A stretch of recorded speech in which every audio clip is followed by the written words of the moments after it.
Mr. Chairman, we're live.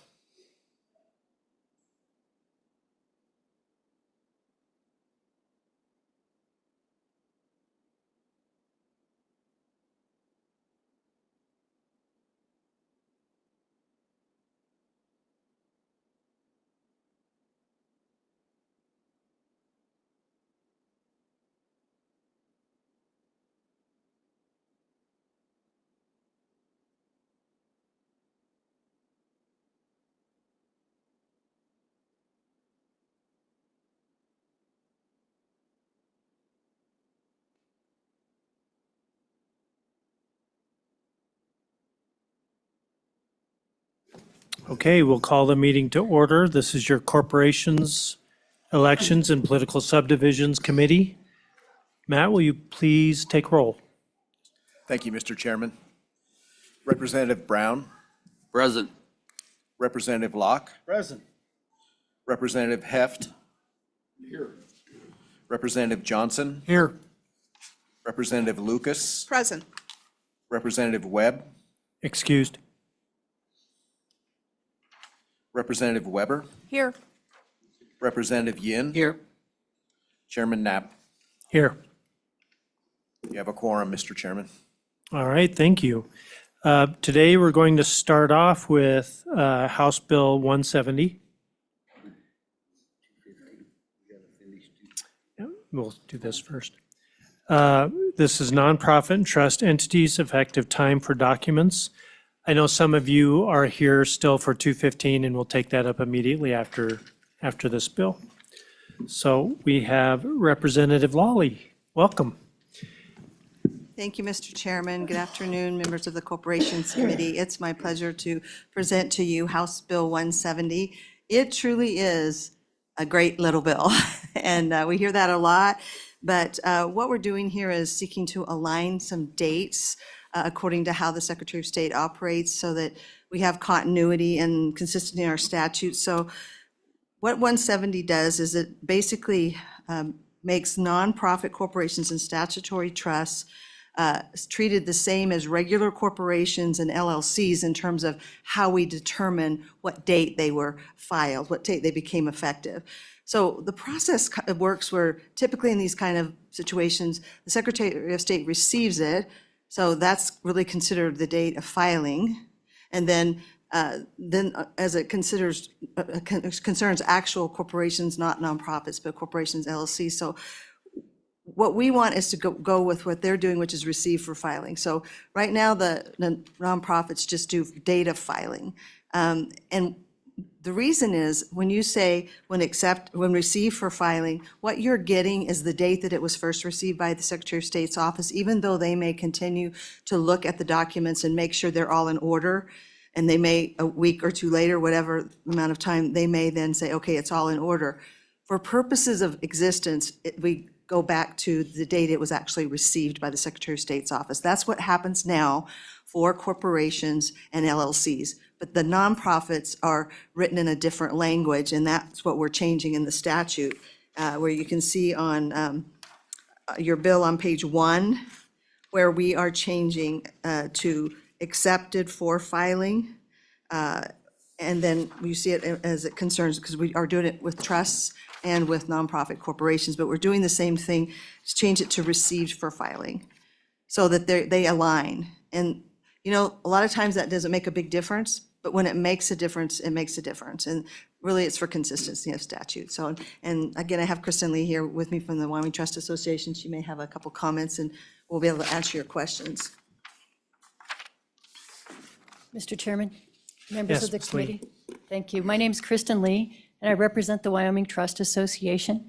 And the Trust Association actually has brought this bill before you today, and we thank very much our sponsor, Representative Lawley, asking that the effective date for the filing of documents for nonprofit corporations and statutory trusts be treated the exact same as corporations and LLCs.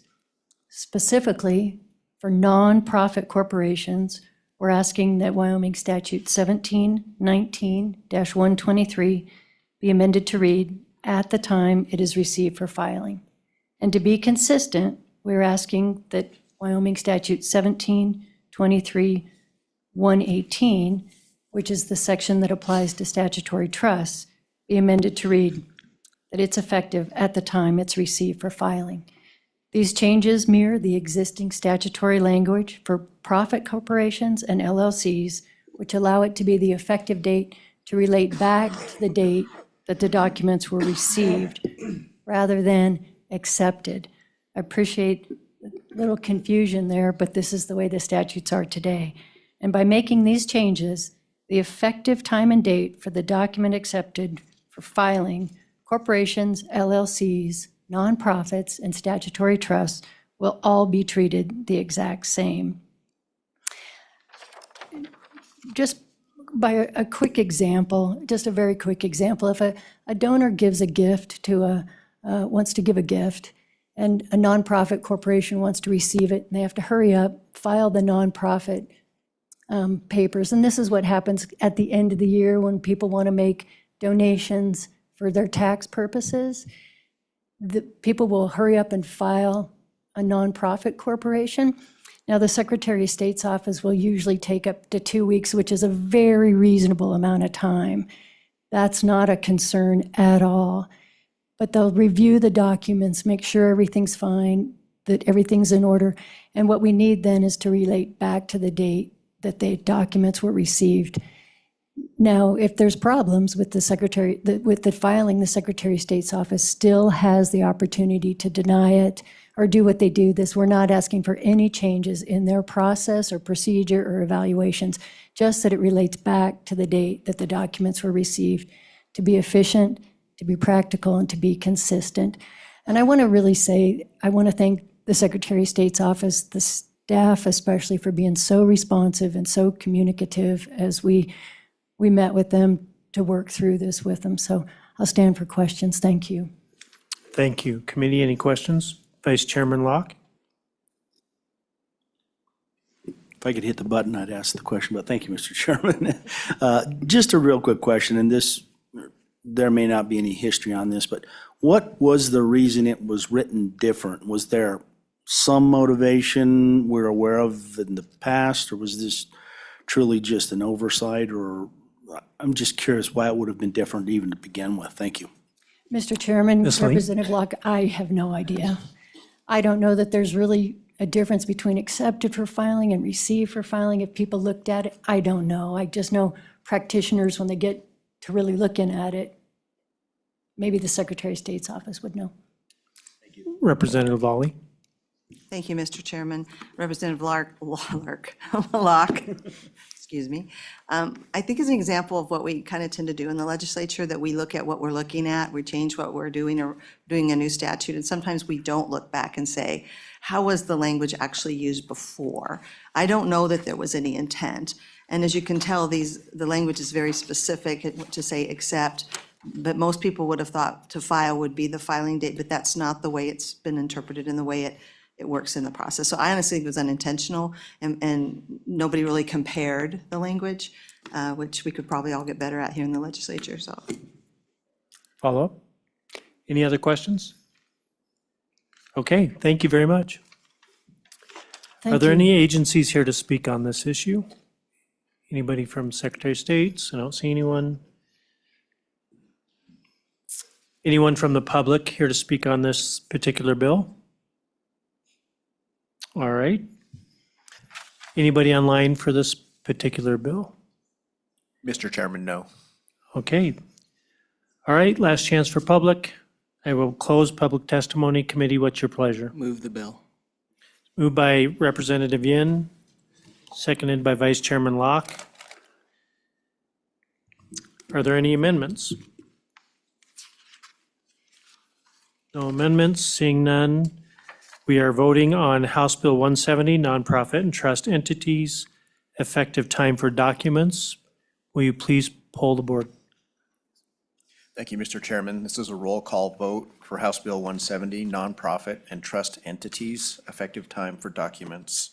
Representative Brown. Aye. Representative Locke. Aye. Representative Heft. Aye. Representative Johnson. Aye. Representative Lucas. Aye. Representative Webb. Excused. Excused. Representative Weber, Aye. Representative Yin, Aye. Chairman Knapp. Aye. 8 ayes, Mr. Chairman. All right, House Bill 170, having received the affirmative votes, does pass the committee. Thank you, Representative.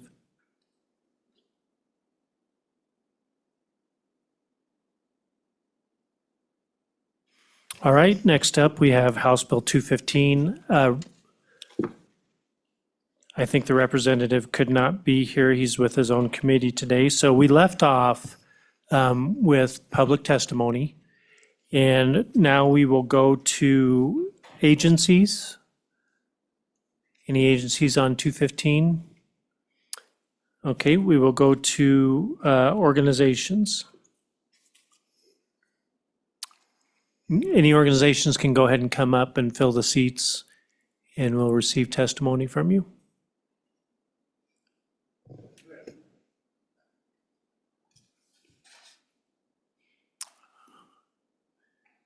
All right, please identify yourself for the record, and we'll receive your testimony. Mr. Chairman, members of the committee, thank you. My name is Malcolm Irvin. I'm the Platte County Clerk, but I also am representing the Clerks Association of Wyoming on House Bill 215. Wyoming's county clerks are opposed to this bill. And Mr. Chairman, we have a couple of clerks online who I think would offer some good testimony, one of whom is the Campbell County Clerk, to talk about specifically our concerns about cost and time. Mr. Chairman, I do want to cover just a couple of quick things in recap from Friday. There was some mention made that tests were failed in the 2024 cycle, 2023 cycle. And Mr. Chairman, what is unfortunate about that is there's a statute in place now, 2210-110, which outlines a process where those tests are challenged. And that equipment, the use of that equipment would be challenged. And I think that the appropriate venue for that kind of discussion would be through that challenge, so that it affords those counties that due process. I specifically asked the question of some members at our general election canvass in Platte County if they had believed that my general election test in any way was erroneous or not in accordance with law. I didn't receive an answer, but unfortunately, it sounds like there's a concern about that during my general election. Mr. Chairman, on behalf of the clerks, we think that the way to proceed is really to make those incremental changes or fixes that we saw in 2024. That's why our association worked very hard on House Bill 232 alongside Representative Haraldson for a bill that added some tools in the toolbox. That allowed for a hand recount of ballots, specific ways to introduce it to counties in a measured approach. Mr. Chairman, we believe this is throwing the baby out with the bathwater. So we think that those changes to some testing procedures, to some audits, to some recounts are the appropriate way to proceed. And I want to cover just one last thing from Friday, which is the concern in Weston County. Mr. Chairman, a lot of lessons learned in that instance. One of them is that the equipment did what the equipment was supposed to do. The problem is the use of ballots that they weren't designed to count. So it's looking for bubbles in specific locations, and those bubbles obviously weren't there. But the hand count that was redone, I think there was a little misstatement that Weston County was recounted in half a day. Mr. Chairman, the questions that were recounted totaled 6% of all measures that were put before voters in the 2024 general election in Weston County. And so those 6%, it was a vote for one that was uncontested and a vote for two that was not contested. Fairly simple races to implement that hand count. Took approximately 6 hours to count those 6%. If it was amortized over the rest of the questions that were to be submitted, the estimate is it would have taken 96 hours. Granted, in that instance, I believe obviously the Weston County Clerk would have appointed additional boards, right? And so that number could come down, but that leads to questions in the bill on page 11 about party representation. Mr. Chairman, we wholeheartedly agree that equal representation in any sort of hand count has to be assured. One of the issues on page 11 it would be lines 16 and 17 talk about having a candidate on the ballot. That this board is made up of people who represent parties who have candidates on the ballot. I ask you to think back to your election and the other ballots that you saw, how many were uncontested in the general election, where there's only one party representative. That's problem number one as written, but number two is what happens when we can't assure that equal representation. Is one of two things has to happen, Mr. Chairman. Either we don't have equal representation or we limit the number of counting boards, which obviously increases the amount of time to count. And so those are just some of the concerns. But Mr. Chairman, we would ask that House Bill 215 not be passed in favor of House Bill 232, which we think starts us on the path to addressing some of these concerns and provide some tools in the toolbox. For what it's worth, we still have apprehension about 232 and its implementation. But understanding that there may be this will of the legislature to move away from or add some hand component, we believe 232 is that appropriate first step. And Mr. Chairman, with that, I would answer any questions, but I would also ask that the committee consider from the Campbell County Clerk and Fremont County Clerk on this bill as well. Thank you. Thank you, Mr. Irving. Any questions from the committee? No? Okay. Next up, if you could identify yourself and. Hi, Chairman Knapp. My name is Jill Kaufman, and hello, committee members as well. I am representing the Platte County Integrity Group of our Central Committee of the GOP. I'm here today because the last time I testified on what we researched on. Today, I would like to testify on the information that we did when we were trying to share with our elected officials, beginning in our county and then statewide.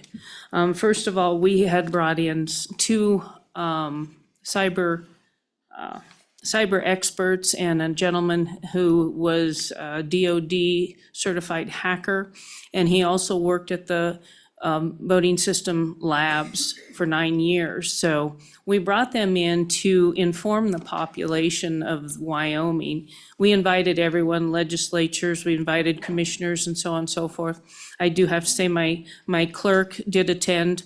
There were some commissioners and we had a couple of representatives that attended also.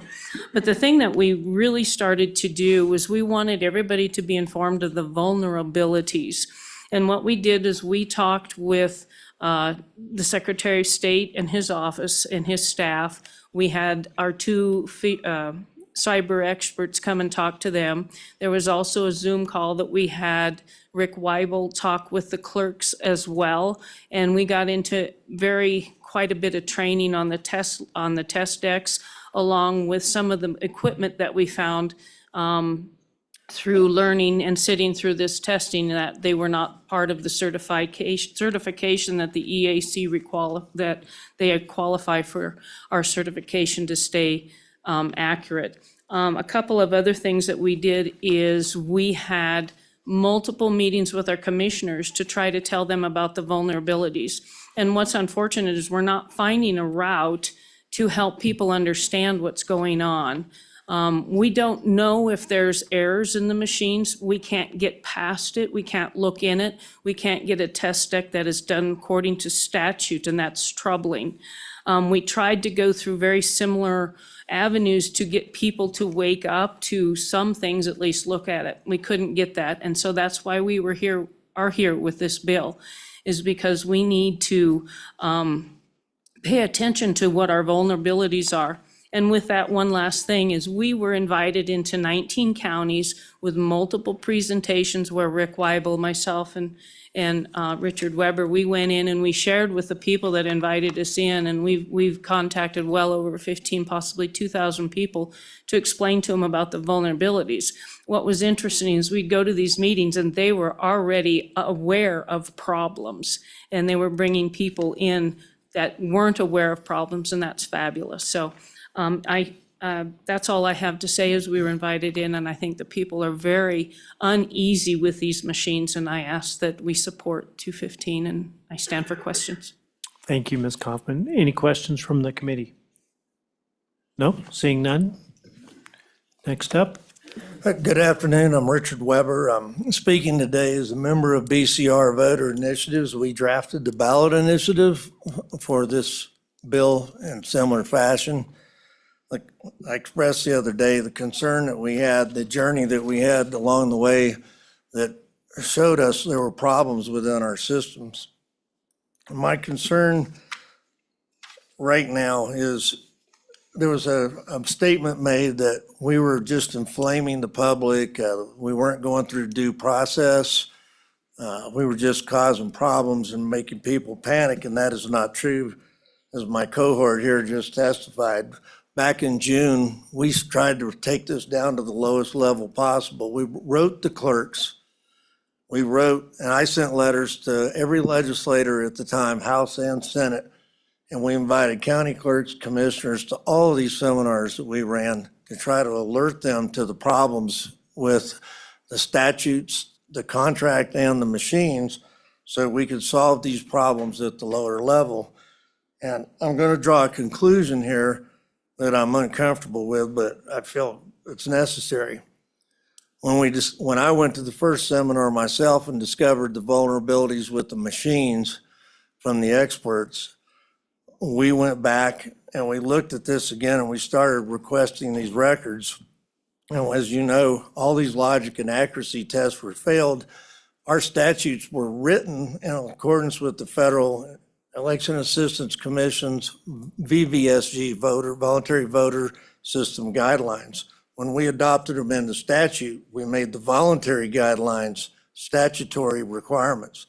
My concern today is after having all the seminars, we made some pretty good progress, but we felt compelled to notify the Secretary of State because we weren't getting any response back from the counties. So we wrote the Secretary of State's office, and you have the letters in your packets and the dates. And we told them that we found violations of our statutes that we were concerned with, and we were trying to head off problems because we were coming up to the primary. And we wrote this first letter on August the 4th. And in turn, Paul Raines sent a letter to all the counties, and it was a nice, very nice letter advising them prior to the primary to make sure you adhere to this statute, and this statute, conducting these logic and accuracy tests because they determine the bad spots in the hard drives. They look for algorithms and things like that. In spite of that, we still failed the logic and accuracy tests in all the counties. So that compelled the Secretary of State to have to send out a second memorandum directing them to conduct retests until you got these logic and accuracy tests back. Still, we had counties that failed. We went forward into the primary, and then post-primary, we had counties that failed in the post-audit. It's not the Secretary of State. He doesn't have the capability with the two men that he has there to work in his elections division to solve 23 counties' problems with 350 machines. My concern today is that the machine operators, whether it's willful or we don't know how to operate the machines or whatever, and I'm not passing judgment again, but we put the entire state of being sued in the last 6 elections because we can't pass the test and we're not complying with our own statutes, we're not complying with federal EAC statutes, and we're not complying with the contract. If Trump's election, for example, had been 270 votes and he was on the margin, the other party could have come back and sued us for not complying with our own statutes because our machines were not certified, logic and accuracy tests, et cetera. They could have got the court to set aside our 3 electoral votes. That would have put him at 267 and he would have lost that election. Then we get to the state part of the elections. If a candidate is disenfranchised because the machines aren't certified and he decides to file a lawsuit, our public officials are bonded. But what happens when the bonding companies start pulling their bonds because they're operating these equipment outside of the parameters? I don't know. I'm just throwing this out there because these are contentious. It could happen. ES&S will never be able to be sued for any of these problems Every court case that they've gone into, they say, we don't offer a warranty. That's your problem. If you sue them, their next defense will say, the clerks have a operator manual and they didn't comply with the operator manual and conduct the proper tests. We're not at fault here.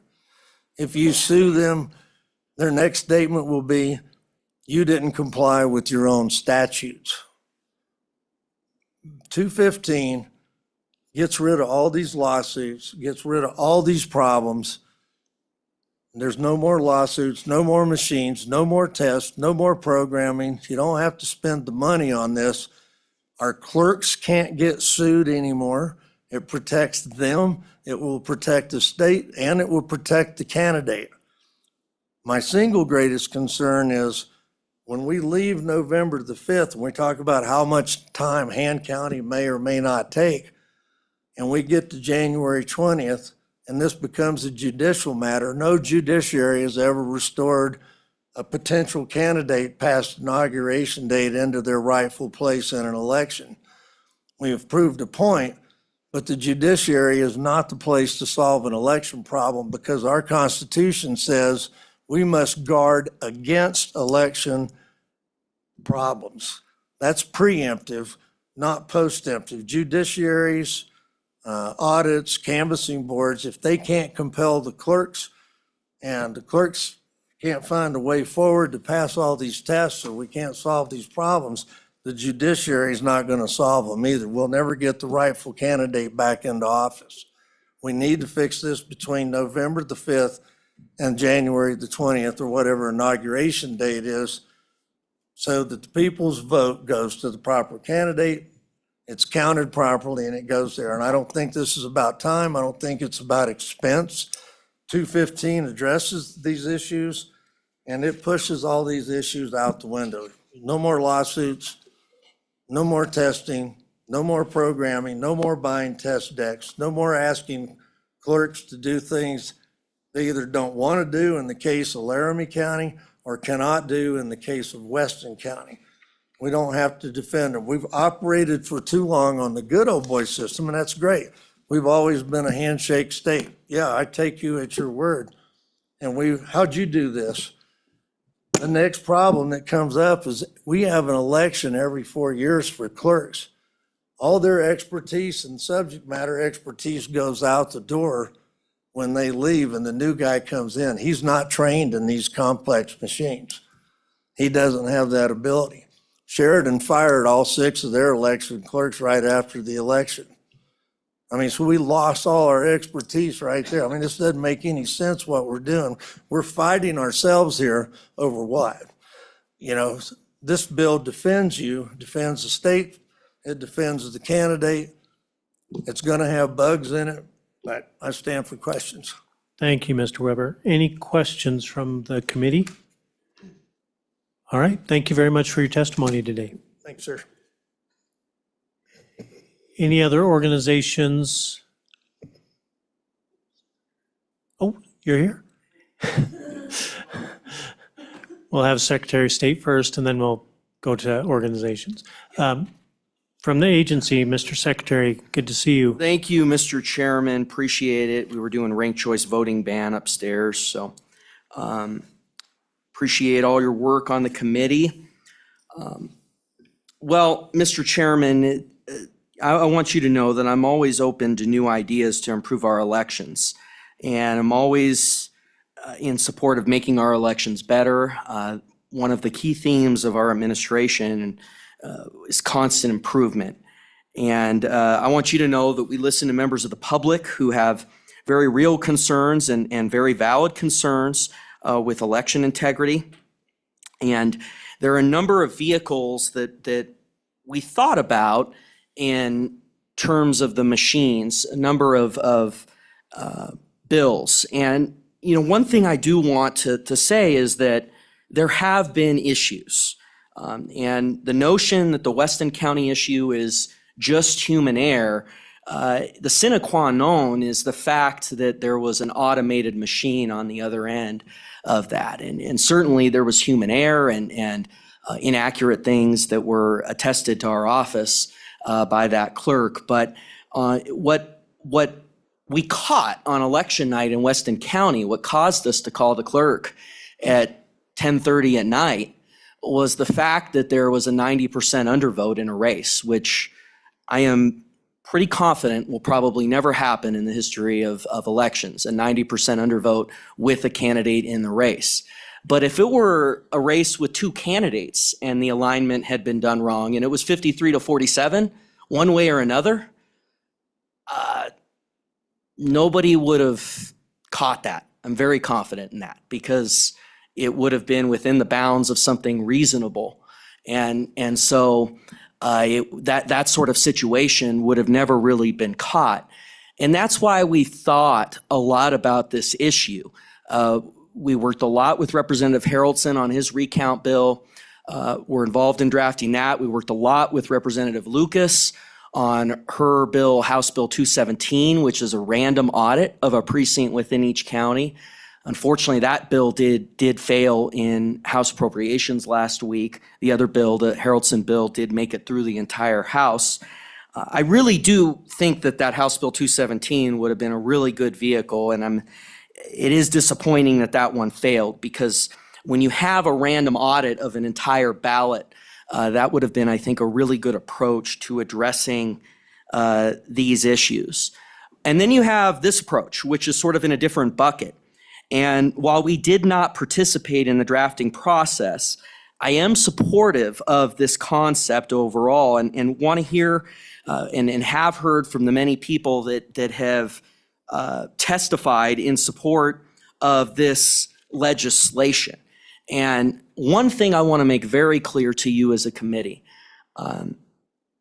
I believe in the people of Wyoming. I do think that this system could be implemented by the people of Wyoming. I mean, we heard testimony on the pen and paper ballot bill that there was concern from the Laramie County clerk whether individuals would be able to fill out bubbles if we move to a paper ballot. And I just push back on that notion that this is not something that our society can do, that we can have pen to paper ballots. We can have hand counting, whether it's verifying the machines or as the sole method of count.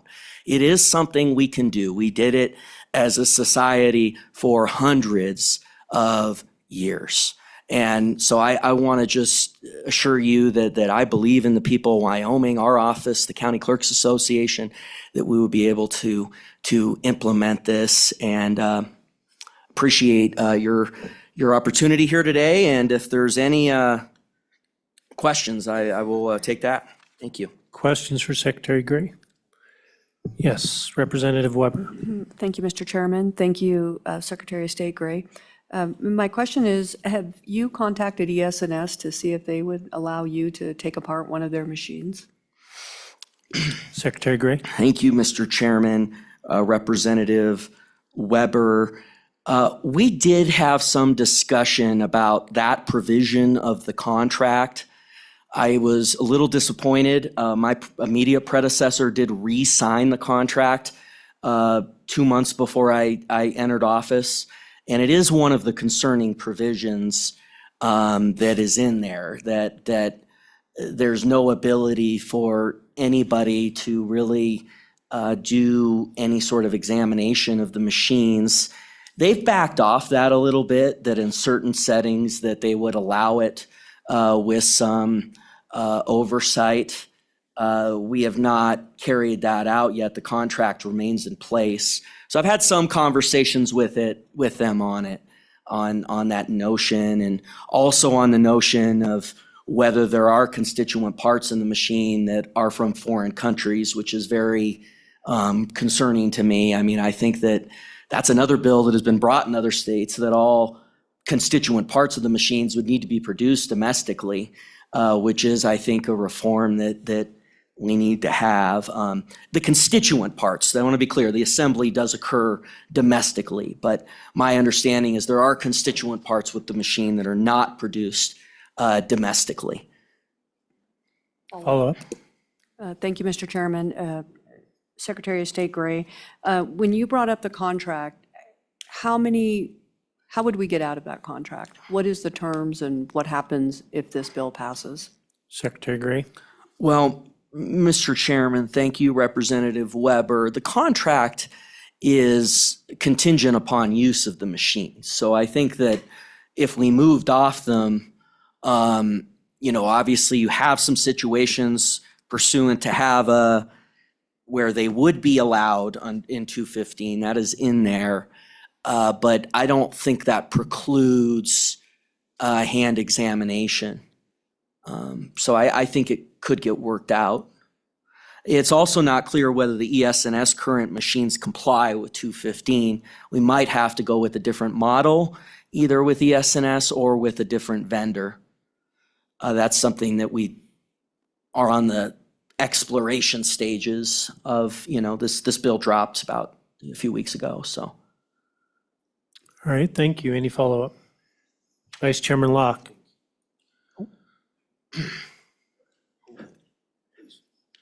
Minority Floor Leader. Ian. Thank you, Mr. Chairman. Mr. Secretary, thanks for being here as always. So I wasn't sure with your testimony, do you support the bill, opposed to the bill, no position on the bill?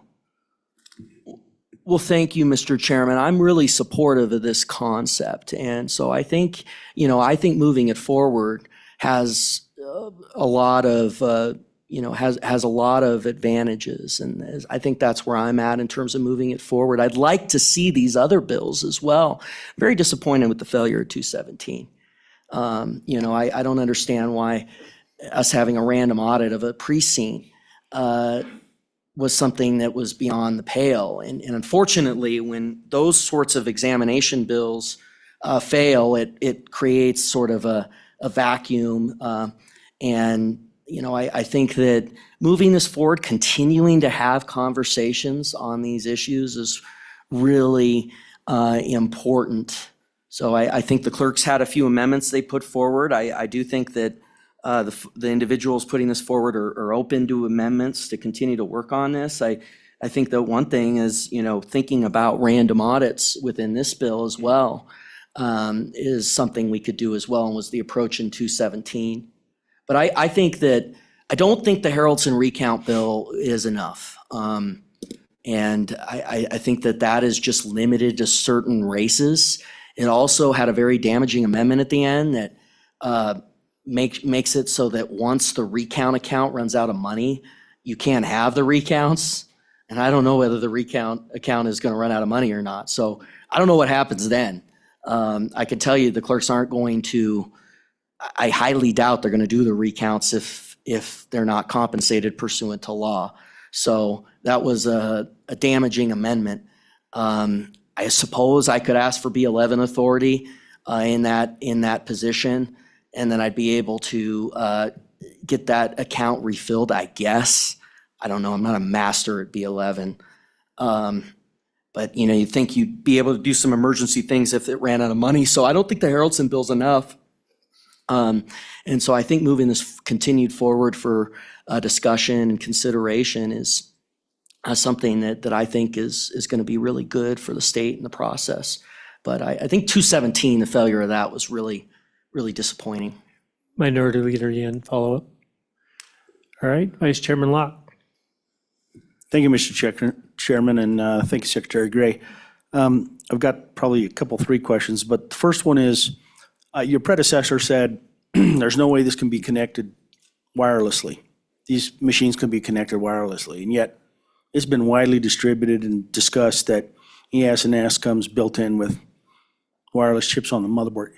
You're saying we have no insight to this, or we at least don't have any clear way to take a look at this. I'd love your opinion on that. Secretary Gray. Mr. Chairman, this is one of those things that, it's somebody's word. I mean, originally in the contract, there was supposed to be modems in the machines. That was taken out of the contract, the machine contract at the end. ES&S has insisted that there is no modem and that they're secure. But you have the accounts of numerous other people that they can be hacked and gone into. And so This is why I think it's so important that you have a verification method. I mean, think about the industry I came from, radio. You never have one transmitter. You always have a backup transmitter. It's always struck me as very odd that in the most important part of our republic, our elections, that we don't have any backup. I mean, that's why I thought the 217 approach was so important, rather than just having a recount on one race, being able to do the entire ballot. I'm sorry to keep going back to that, but this is obviously in another box. It's moving completely off, for the most part, the machines, and then doing a hand count. But I think in the best case, it's somebody's word on the answer to your question. And I certainly would like to have backups if we're going to move forward with machine tabulation. And that's why a lot of these other bills are so important. So you had 3 questions, I think. What was the second one? Thank you, Mr. Chairman. And yes, I do have 2 more. One of them is, there's this discussion of test decks, who makes them, and what's your confidence in those test decks? And number 2, let's see, this whole logic and accuracy test failures that is going on. If you can kind of hit those 2 points, I'd be curious, who does the test decks? What's your confidence in those test decks? And then this whole, again, logic and accuracy test failures. Secretary Gray? Well, Mr. Chairman and Representative Locke, thank you for that question. The testing has been an issue. It was an issue in the 24 cycle. In the primary, 21 counties we identified had issues with their testing. We sent a letter to them asking them to retest. 19 of the 21 complied with that. 2 counties did not. Your bill, House Bill 278, which we have worked very closely with you on, is an attempt to, 1, provide further rigor in our testing statutes, and 2, clarity. Part of the issue, it is not the entire issue. It was more in the second round once the 19 counties retested. Part of the issue is that there is considerable disagreement about what the statute says in regards to the testing. And the clerks and I do not agree in every instance on what it says. We agree in some instances. One of the things I think some of us disagree on is whether they can even retest. There's one provision in the law that appeared that some clerks, it was not many by the end of the retesting colloquy, some clerks feel does not allow them to retest even if an error is found, which does not make a lot of sense to me. But there were 2 counties that basically took that position, or at least if there was an error in their test, that they couldn't retest once they've sealed everything up.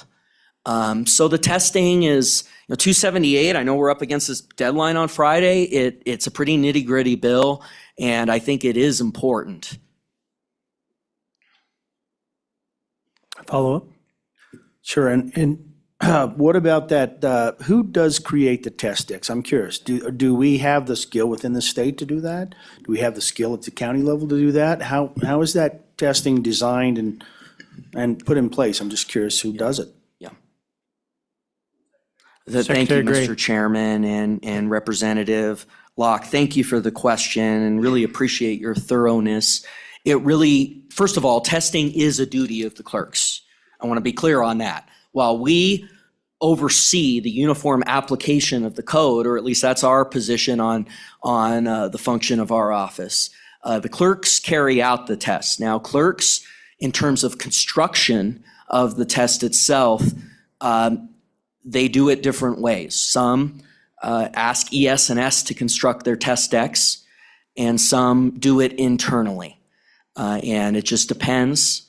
One thing I know we've debated on 278 is whether to put a express pronouncement that the clerks would need to construct the test internally. There are some issues on that. I mean, I think that some clerks have said that they need to go to an outside source in order to get it done, and that expertise is not in-house. certainly understand that argument, but it creates an issue, right? Because you have the machine vendor constructing the test and, creating a blind situation there is certainly preferable. And so it's a little bit of a conundrum on testing. Follow. I just have a couple questions, and then we have to move on. I think we have Yeah. 9 people online, but so it goes beyond that because the service agreement, as I understand, is through ES&S, correct? Whether it's malware or software updates, is that conducted through them? Because that, I know, was a failure of many of the tests.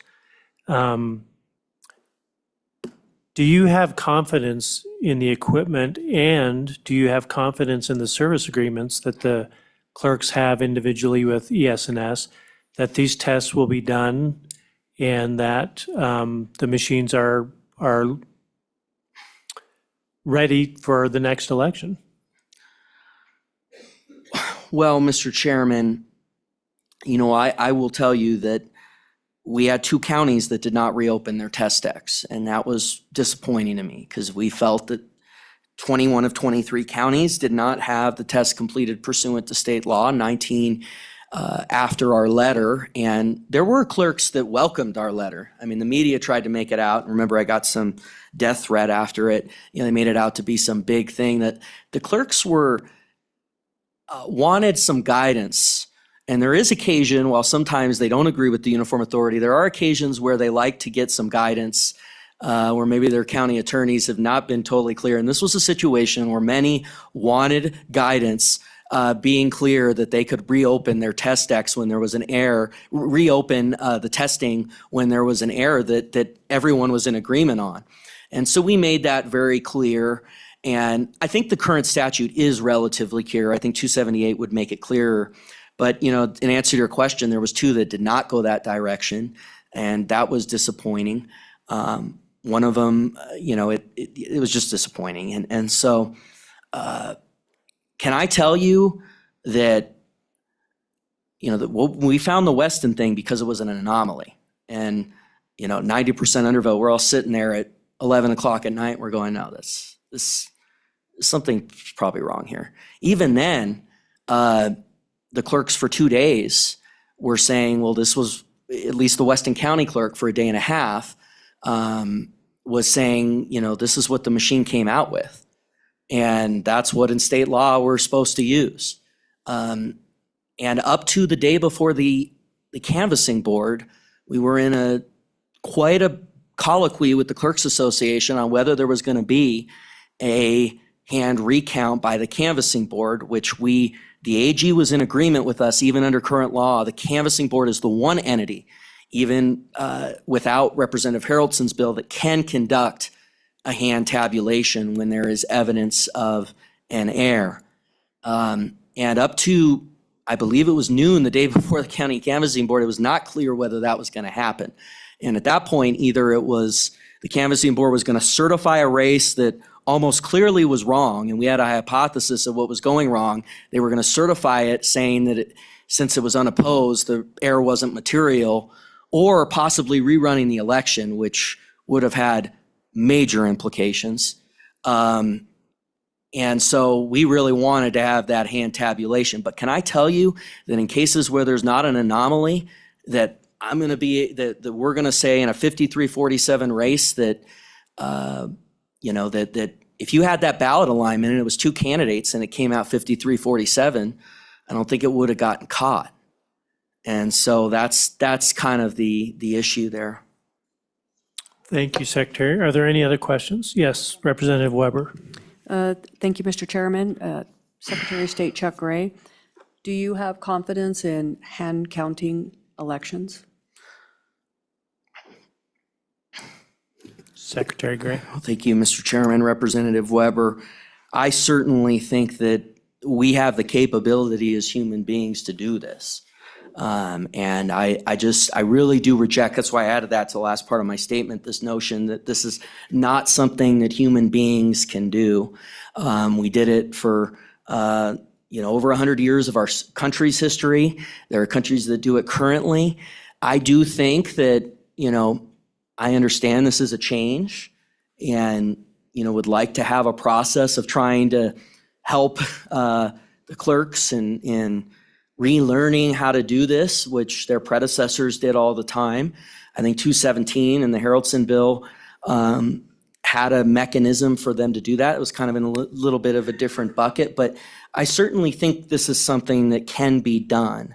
I do think we want to try to relearn this process, but it's not complex. I certainly would reject the idea that individuals can't fill in ovals, which on pen and paper ballots was suggested. I think that filling in ovals and having pen to paper ballots is much preferable to touchscreens. Thank you. No follow-up. Any other questions? Yes, Representative Brown. Thank you, Mr. Chairman.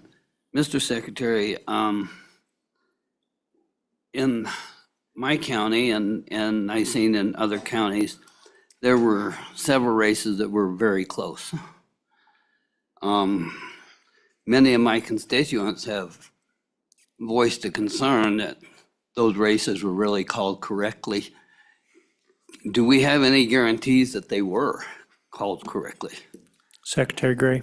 Well, Mr. Chairman, under Wyoming state law right now, I think that, the machine count is the count. So I think the certification board, absent evidence to the contrary, which we did not have, I think it was incumbent upon the state canvassing board to certify those races. And this is ultimately a policy choice for you guys. I mean, I do think we can implement this. I think, I'm not going to tell you it's going to be easy. I do think, I think it can be done. But under Wyoming state law, I do think right now that the state canvassing board certifying those races was the correct call. Follow up. Thank you, Mr. Chairman. Mr. Secretary, I appreciate your answer on that because we do have to follow statute. We do have to follow what the law is. I just will make a statement, and that is that there is concern by the constituents out there whether or not these things are happening. And I appreciate your candor. Thank you. Thank you, Mr. Chairman and Representative Brown, and appreciate your questioning. And, look, I'm all about getting it right. That's why when we found the Weston County anomaly, we, over a 3-day period, insisted that we have a hand tabulation of that count. And we immediately got the machine folks in the room, and we had a hypothesis pretty quickly as to what had happened. But the sine qua non in that was that we found that there was an anomaly. So if you don't have an anomaly, there's no way to engage in that colloquy. And ultimately, I'm very appreciative. A lot of instances where I disagree with the AG. I'm very appreciative of the AG in this instance coming down and saying that the county canvassing board can conduct a hand examination, because I can tell you when we woke up on Wednesday, we were not sure they were going to come to that conclusion. And that was up in the air with the county clerks and the county attorneys up to the day before the race was to be considered by the county canvassing board. So, it was an interesting situation, and I think was very instructive on the need to have some mode of verification, which is something that we've talked about for quite some time. And thank you. Secretary Gray, I have one question. Yes. If you can answer this in one word or less. I don't know. This is a pretty big lift. And do you feel that the effective date of July 1st, 2025 is possible? Mr. Chairman, I'm not 100% sure on that. I think, I'm all about getting things done, so I would strive to complete the bill. And you know me a long time. I mean, I'll do everything I can 16, 20 hours a day, although the 20-hour, I tried the 20-hour and that got me sick. I'll do everything I can to try to implement this. Obviously, we're going to comply with the law. So, That was like 127 words. yeah. Thank you. All right, thank you, Secretary Gray. Any other questions? All right, thank you very much. Appreciate it. Any other organizations?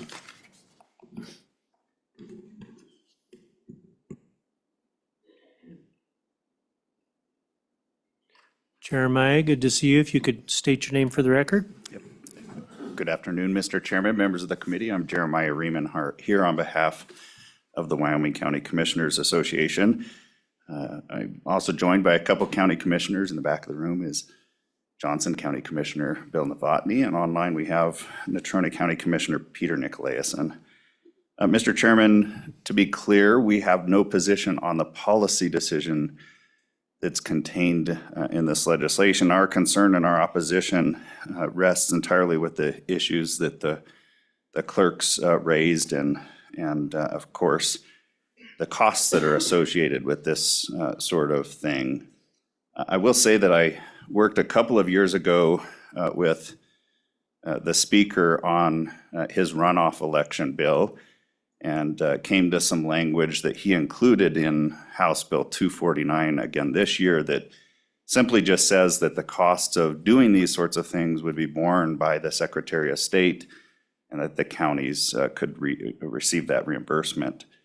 The beauty of that kind of approach, and including that sort of language, is that if there's no additional cost, as some suggest there won't be with this, then you won't have to reimburse us. But if there is, you would take care of those costs. So we just ask that you consider looking at the clerk's issues, their recommendations, and then of course that cost issue for us. With that, Mr. Chairman, I'd stand for any questions. Questions? Vice Chairman? Thank you, Mr. Chairman, and thank you, Mr. Ryman. I appreciate that. Help me with, and I'm sorry, this is my naivety in this space. What part of the cost do you currently pay for this process? Do you pay for the systems? Is that all borne by the state? I'm just curious where the cost dividing line is, or if there is one. So. Yeah, Mr. Chairman, I might have to phone a friend here. There are certain portions of these costs that are borne by the state of Wyoming. Much of the equipment is reimbursed back to counties. Other portions of election administration are borne entirely by the counties. That breakdown, I'd have to defer to the county clerks in the room who would be able to answer that more clearly than I could. All right, thank you. Any other questions? Thank you very much. All right, other organizations that would like to speak?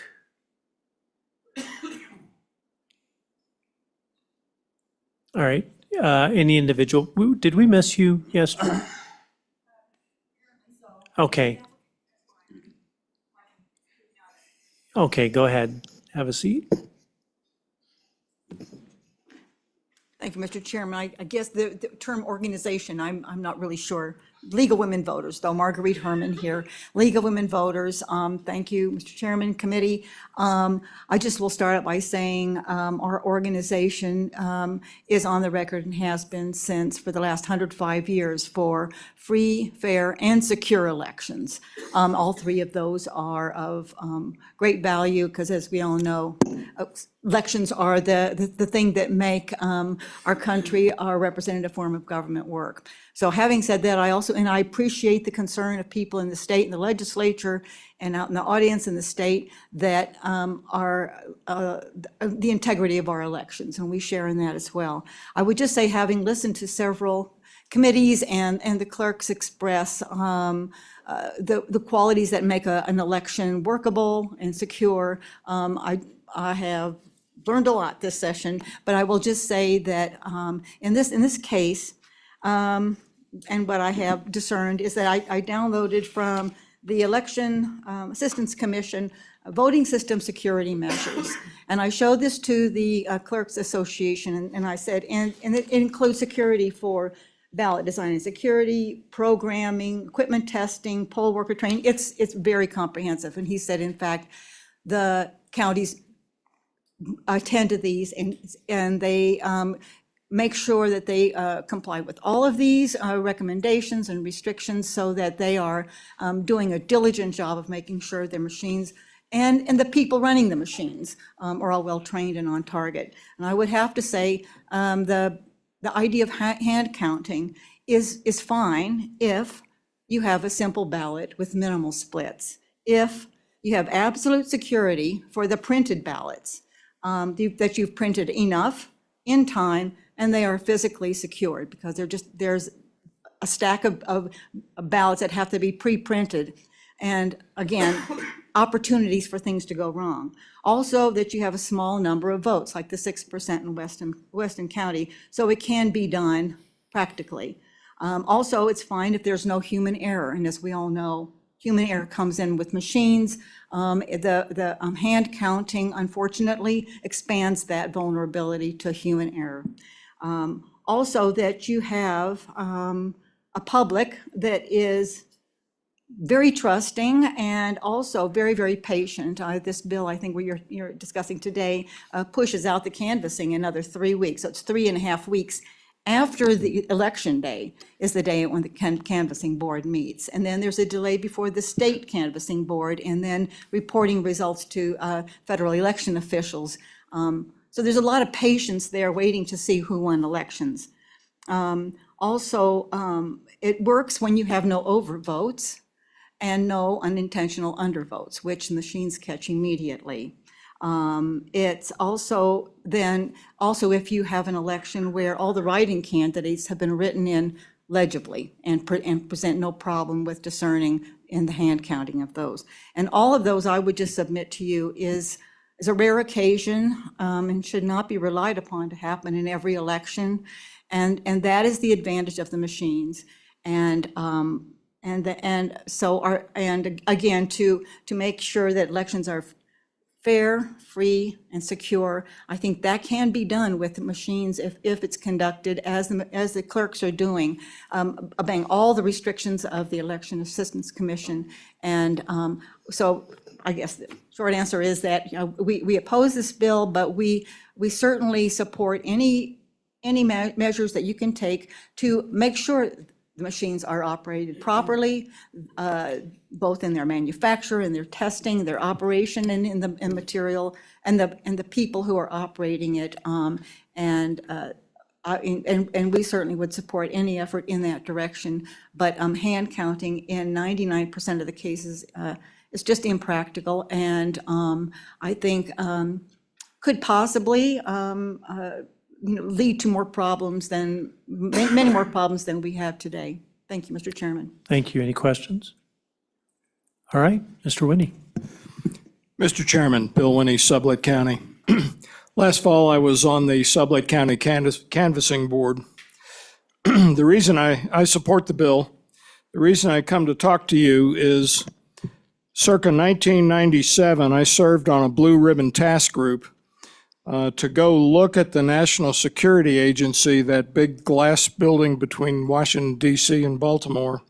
They had a systemic failure in something they do up there. And if I say much more about that, I get shot. But having said that, we looked very hard at their electronic system and the way things were interconnected and stuff like that. And the issue you face when you talk about electronic counting of ballots is when you have software lines of code on the order of tens to hundreds of millions of software lines of code, it's easy to bury things if you're of a mind to. In the military, any nuclear weapon software has to undergo a nuclear safety systems analysis. This is a line item, it is paid for in the program, and it has to be a completely independent firm doing that from the builder of the weapon. And they are paid on the order some years ago of $80 to $100 per line of code to go through it line by line and follow every branching of the software. And so the real issue that you get to is, can somebody bury something? Does testing assure integrity? And my answer to the testing integrity is no, it doesn't, because if somebody's of a mind to bury something in software, they can bury something along with it that makes it perform properly, say a week early and a week later, and perform differently on election day. So you've got that problem. Do you want to pay for that safety analysis of the software you're looking at? And once you do have software determined to be valid, you're probably going to have to put a deputy on that thing or several things from then on 24/7 until the election occurs. So subject to your questions, thank you very much. I mentioned one other thing I should have mentioned. I was brought into that task group because I served as a chief of command and control at the U.S. Strategic Command in the 92 to 94 timeframe. Subject to your questions, thank you. Questions, committee? All right, thank you, Mr. Winnie. And one more, and then we're going to jump to online.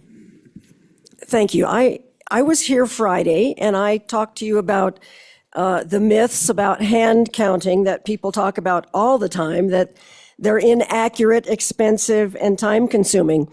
And I went through that, but then someone said, well, has anyone done a cost analysis of what this would cost, the state? So in your handouts, you should have these two little chicken scratching handouts here that I did over the weekend. And I'll explain what that's all about.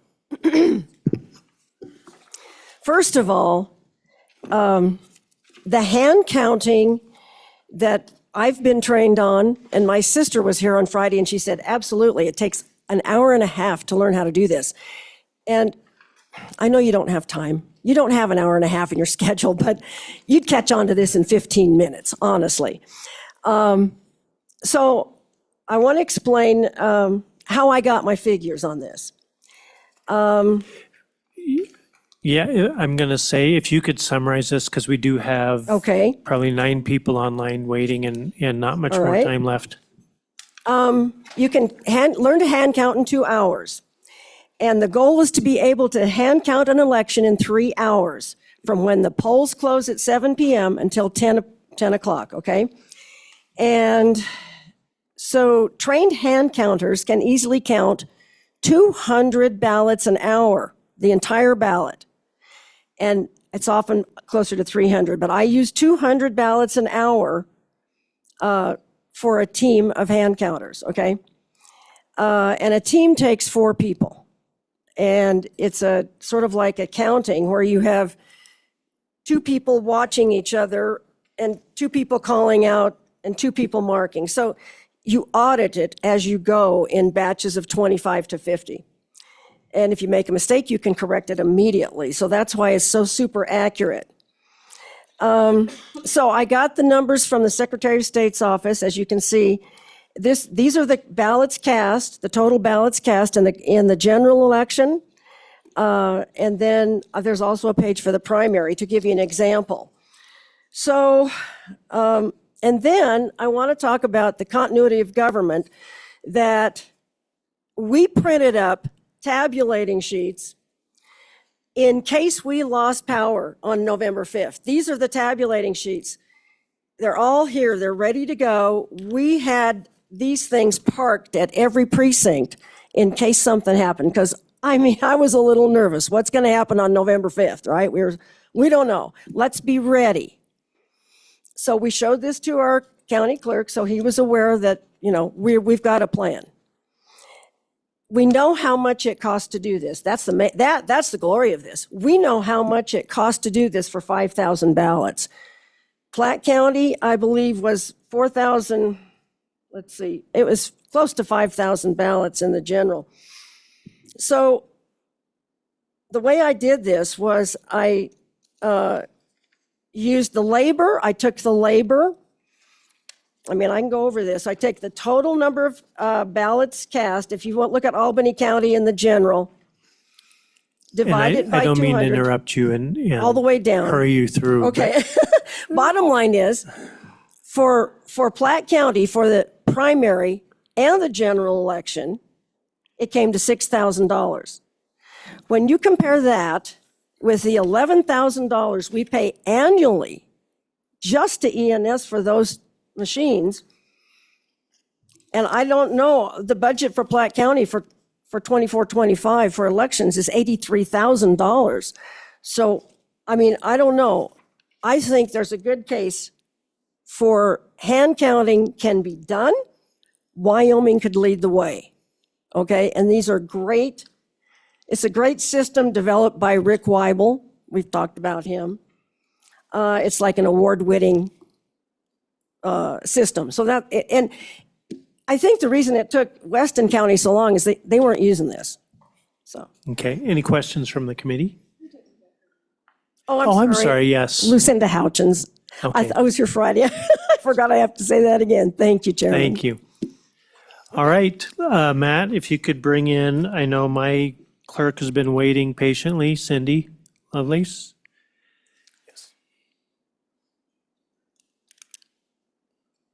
And we'll start getting testimony from several clerks.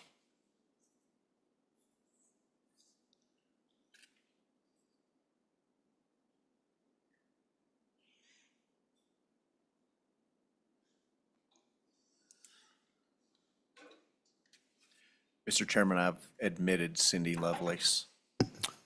Thank you.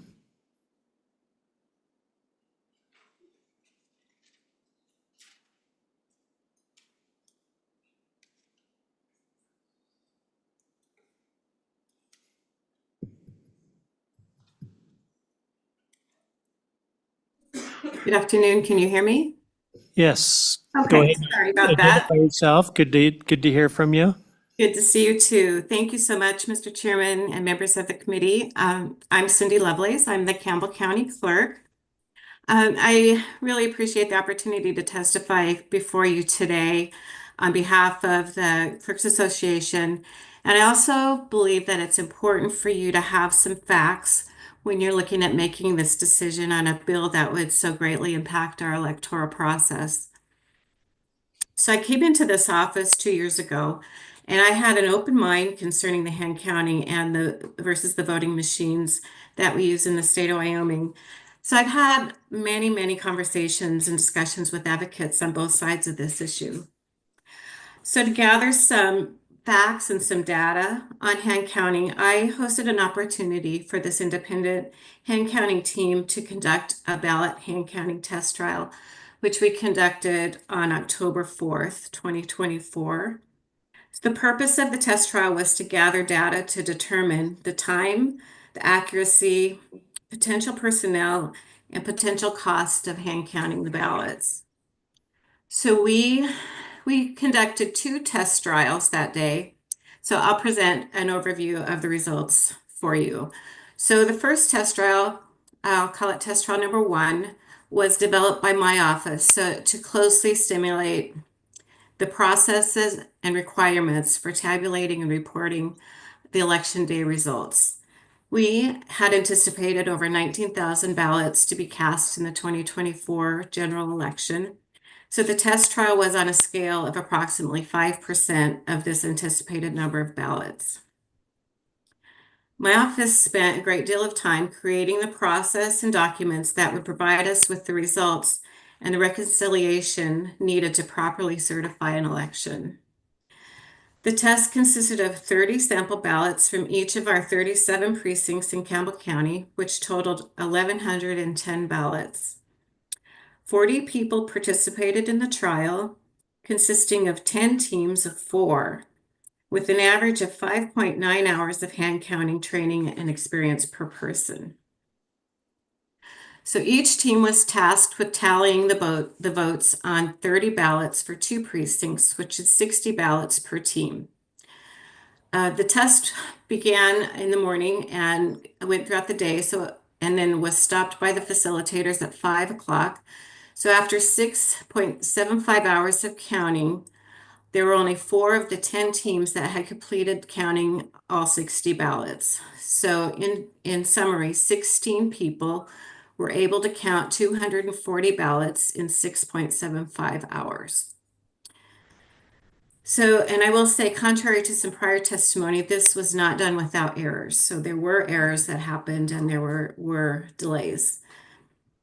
The test trial number 2 was developed by the facilitators to test the count of a larger number of ballots per precinct. And this consisted of one team of 4 people. So each person on this team had an average of 42.5 hours of hand counting training experience in comparison to the 5.9 hours in the test trial number 1. So there was a question in some prior testimony on where this number came from. So this was provided by the participants when they signed in. They noted how many hours of training and experience they had.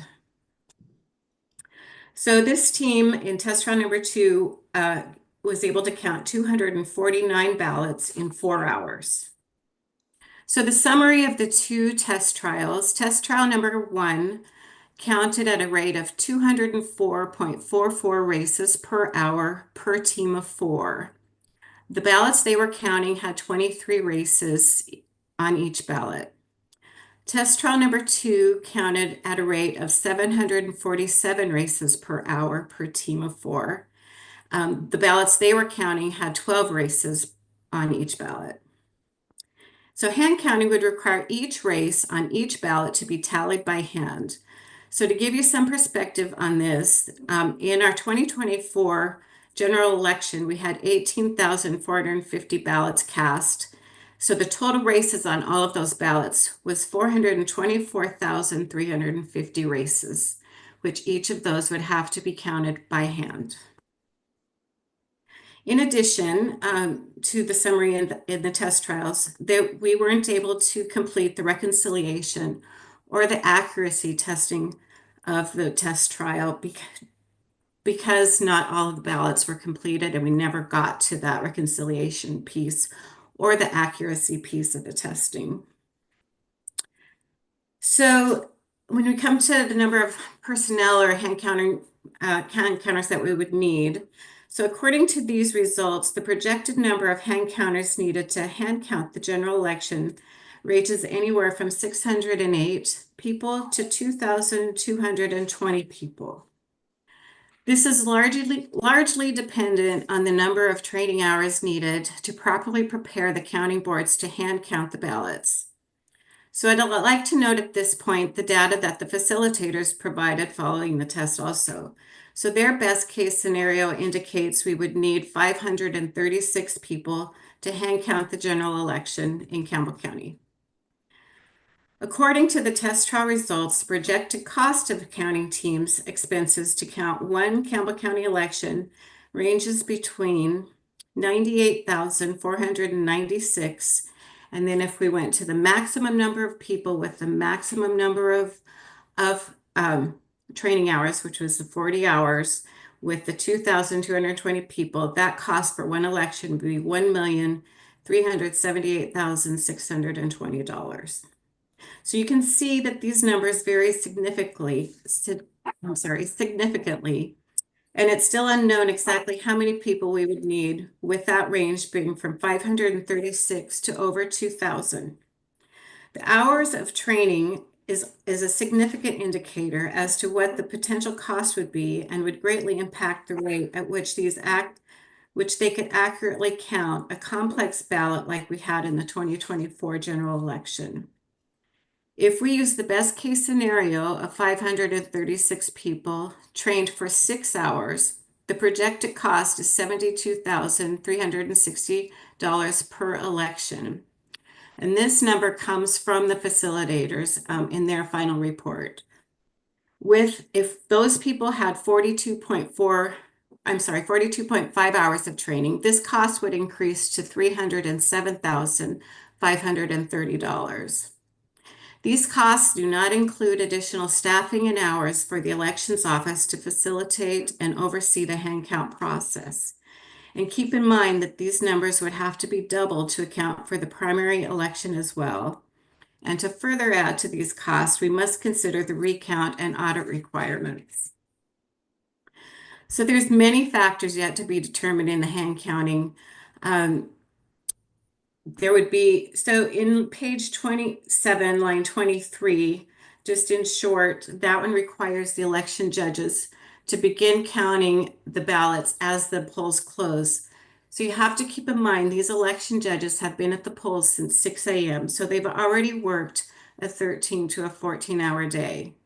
And then to turn around and then be required, as this statute is written, to start counting the ballots is nearly impossible to have that done in an accurate way. My staff is another consideration. We would have to man and staff 37 precincts to oversee the hand counting. And we've already been at that point, we've been up for 15 hours. And on a normal election, we put in a 20-hour day. There's other questions. How would we recruit and train 500 to 2,000 people? How would we test the accuracy or the verification mechanism for hand counting? We've gone over the staffing. The security of the ballots, when you're having 500 people to 2,000 people handling our secure ballots, I cannot see how that could be a more secure way of conducting our elections. Our ballots are secure in a manner that we can control in our office, but we have them out at 37 precincts with over 500 people handling these ballots. The security of the ballots would be very difficult. According to HAVA, we have to give people opportunity to correct their ballots. If they overvote and drop them in a bin, we have no way to allow that voter the opportunity to correct their overvote. So as you can see, there's just many reasons that I oppose this piece of legislation. I will say that we learned a lot through the test trial, but the most valuable thing that we learned is that there are many unknowns with hand counting that would greatly impact the electoral process, and that would have a substantial financial burden on our communities and our state. I've seen no indication or evidence that our voting machines are not tabulating accurately, and I believe that passing this legislation would be very risky without researching and testing the many variables that are yet to be determined with hand counting. So I strongly oppose this bill, and I will now stand for questions. Questions from the committee? Vice Chairman Locke. Thank you, Mr. Chairman. So a couple of questions. How do you test your systems to verify? Do you build your own test decks? And the second question is, you say that you're very comfortable with the outcome. How do you go through any kind of audit process, audit and verification outside of maybe an initial test to verify that things are as expected? Thank you. Clerk Lovelace. Yeah, thank you for that question, Representative Locke and Mr. Chairman. We do test, we do our logic and accuracy test, and we did not have any indication that our testing did not pass either for the primary or the general. I did reach out to the Secretary of State when he had stated that there were 21 of the 23 counties that did not pass, to ask him if our county was one that did not pass. I did not hear back from him to know whether there was anything on his end that they identified that we did not identify as a failure. So we did not find a failure on our end. So we were one of those counties that did not retest, but that was because I had no indication of any failure, either by the Secretary of State or anyone opposing our logic and accuracy testing for the primary. So we do a pretty comprehensive testing, and we have done it both ways, where we have had the public, we have our standard test deck, and then we have the public fill out of ballots, and then we run them through the machine, and then we also test them with a hand count. So we've done it both ways, and the machines have passed in every test that I've been a participant in or conducted. Follow up?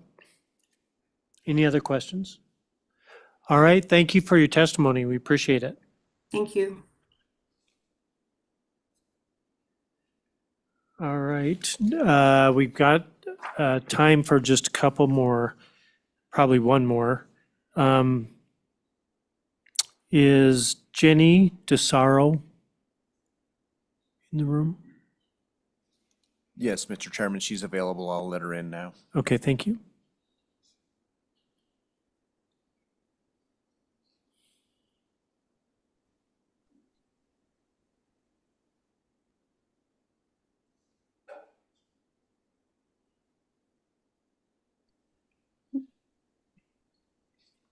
Jenny DeSaro, Executive Director of the Equality State Policy Center. Hello, Ms. DeSaro. If you could go ahead and give your testimony, and then we'll follow up with any questions. Great.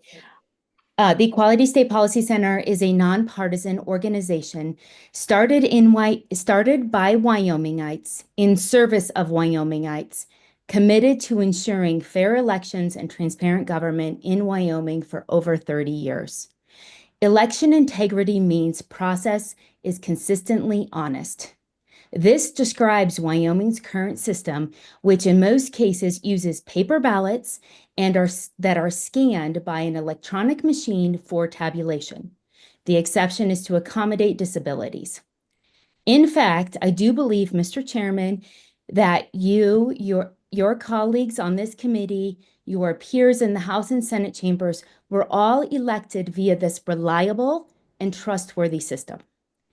It is noteworthy that the Secretary of State, following the 2024 primary election during the State Canvassing Board meeting, said, "This is a great election," and proceeded to vote along with the other members to certify the election results.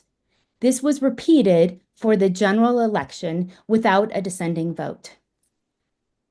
UW's Wyoming Survey and Analysis Center conducted a randomized survey that was published in November of 2024 of Wyomingites. It indicated that 94% are confident in the accuracy of their county's election process. We have been using mechanized voting equipment for over a century, during which styles have evolved for greater ease, security, and efficiency. Furthermore, under President George Bush, the United States Elections Assistance Commission was established to diligently assist local election officials and effectively managing and administering fair and secure elections across the nation. Let's not fall prey to conspiracy theories generated outside of Wyoming. Recently, in my home county, the local party just held a botched hand count vote process in their effort to put forward 3 nominees to fill a county official vacancy. The county commissioners had to send the decision to district court. If hand counting ballots is a party priority, then why did my county's local party fail to demonstrate an accurate hand count with only 84 ballots? HB 215 in front of you is in fact an assault on Wyoming's election integrity. The hardworking people who facilitate our elections, those who show up to vote, and all Wyoming taxpayers. It is disingenuous to suggest that hand counting is an improvement when there are numerous examples, which I'm happy to provide if you request, from around the nation and within the state of Wyoming that all conclude hand counting is as a primary method of processing ballots, draws out the delivery of the results, lays way for increased mistakes, bias, and distrust, as well as has greater potential to violate voter privacy and ballot security. Furthermore, this legislation undermines the investment that the counties and state already have in our existing trustworthy system.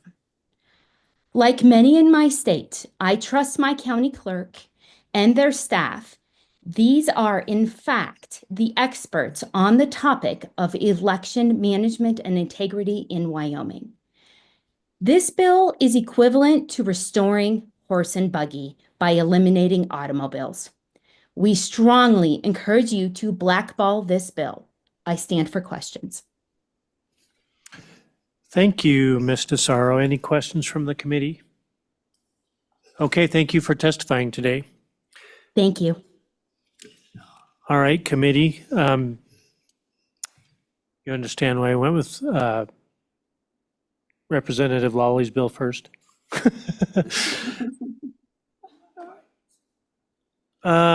2 minutes. Okay, thank you, Mr. Chairman.